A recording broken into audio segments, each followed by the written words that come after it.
Kumusta mga brad? Ngayon naman alamin natin kung gaano kayaman si Lisa Manoban na miyembro ng Korean group na Blackpink. Kung bago ka lang sa aking channel, huwag kalimutang i-click ang subscribe button at notification bell para updated ka sa mga kwento at trivia na gaya nito. Let's go! Blackpink in your area?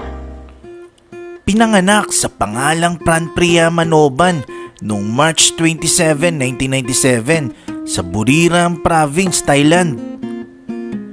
Kalaunan, binago niya ang kanyang pangalang Pranpriya sa Lalisa. Si Lisa ay purong Thai at nag-iisang anak. Ang kanyang stepfather ay kilalang chef sa Switzerland. Ibig sabihin, walang laing Korea si Lisa Manoban. Si Lisa ay medyo sanay na sa marangyang buhay dahil nga sikat ang kanyang stepfather bilang master chef sa iba't ibang luxury hotels sa iba't ibang dako ng mundo. Kaya nga meron silang culinary school sa Bangkok na ang specialty ay Thai cuisine. Gayunpaman, sa murang edad nagkaroon na siya ng interes sa South Korean pop industry.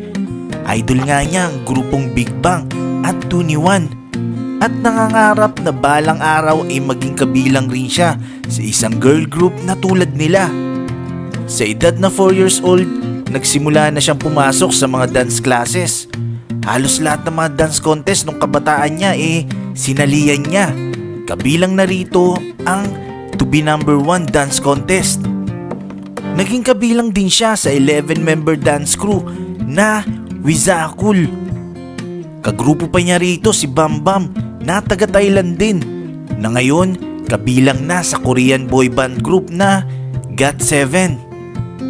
Noong September 2009, ang grupong Wizakul ay sumali sa malaking dance competition. Ito yung LG Entertainment Million Dream Sanan World at nanalo sila ng Special Team Award. Sumasali rin si Lisa sa mga singing contest para i-represent ang kanyang school.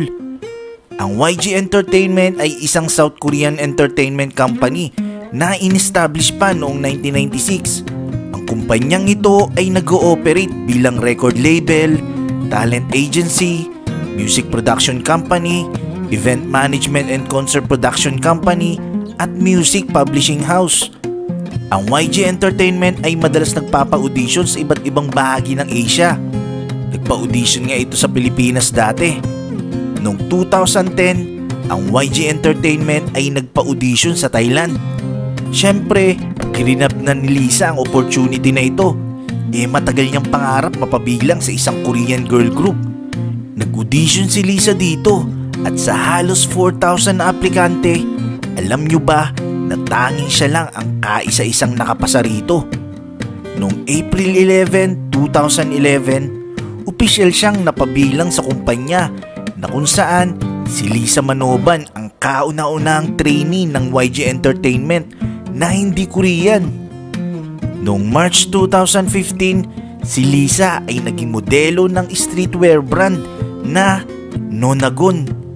Ito ang first modeling job niya. Kasunod nito, taong 2016, naging model siya ng South Korean cosmetic brand na Moonshot. Noong August 2016, si Lisa ay isa sa napili na mapabilang sa 4 na miyembro ng grupong Blackpink. Siya rin ang kauna-unahang naging miyembro na hindi Korean under agency. Kasama niya sa grupong ito ay sina Rose, Jennie at Jisoo.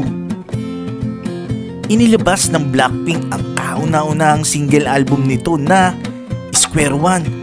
Kabilang ang lead singles nila na Whistle at Bumbaya na talagang pumatok nung debut nito. Noong July 2009, inilabas ang isang Japanese studio album nila na Blackpink in Your Area. Alam nyo ba na naging cast si Lisa sa MBC Military Variety Program na Real Man 300? Isa itong reality program na kung saan ang mga lalaki at babaeng celebrity ay binigyan ng pagkakataon na maranasan ang buhay militar sa Korea. Naging permanent member ng show si Lisa bilang parte ng Korean Army Academy Edition mula September 21, 2018. Ito yung kauna-unahan niyang permanent role sa isang television program since debut. Dahil sa appearance niyang ito, nakatanggap siya ng award na Character of the Year mula sa 2018 MBC Entertainment Awards. November 5, 2018, gumawa siya ng sariling YouTube channel na ang pangalan ay Lily Film Official na nakafocus sa traveling at lifestyle. Sa ngayon, meron na itong mahigit 4 million subscribers. Noong March 2020, si Lisa ay naging dance mentor sa isang Chinese group elimination reality show. Kaya nga bukod sa kinikita niya sa kanyang music career, marami pa siyang pinagkakakitaan tulad ng brand endorsement at social media collaborations. Alam nyo ba na si Lisa ang pinakamayaman sa kanilang apat na miyembro ng Blackpink? Ang kanyang net worth ay pumapalo sa $10 million. Karamihan dito ay mula sa ads at endorsement. Bukod dyan, si Lisa ay isa na ring fashion icon. Ambassador na kasi siya ng mga luxury fashion brand tulad ng Prada, Celine, Bulgari at MAC. Si Lisa rin ang brand ambassador ng isang malaking mobile phone operator sa Thailand na AIS, na kung saan sobrang laki ng binayad ng kumpanya sa kanya kung ikukumpara sa mga naunang ambassador nila. Kaya di nakakapagtaka na malayo na ang narating ni Lisa pagdating sa kasikatan at pera. Pero paano nga ba niya ginagastos ang kanyang pera? Si Lisa ay ilang beses nang namataan na nagsha-shopping all over the globe. Meron siyang koleksyon ng mamahaling handbags na nagkakahalagaan ng $83 million. Madalas niyang bilhan ng regalo ang kanyang mga kagrupo. Meron siyang kotse na Lamborghini Aventador na nagkakahalaga sa $393,000. Sa kabila ng kanyang yaman at kasikatan, kilala rin si Lisa sa pagtulong sa mga charity. Dahil noong 2009, naging headline siya dahil sa kanyang pagtulong sa mga nabiktima ng baha sa kanyang hometown sa probinsya ng Buriram, Thailand. Nag-donate si Lisa ng 100,000 baht o katumbas ng $3,000. Noong April 2019, si Lisa ang naging most followed K-pop idol sa Instagram na merong 17.4 million followers that time. Pero as of October 2020, nasa halos 41 million followers na siya ngayon.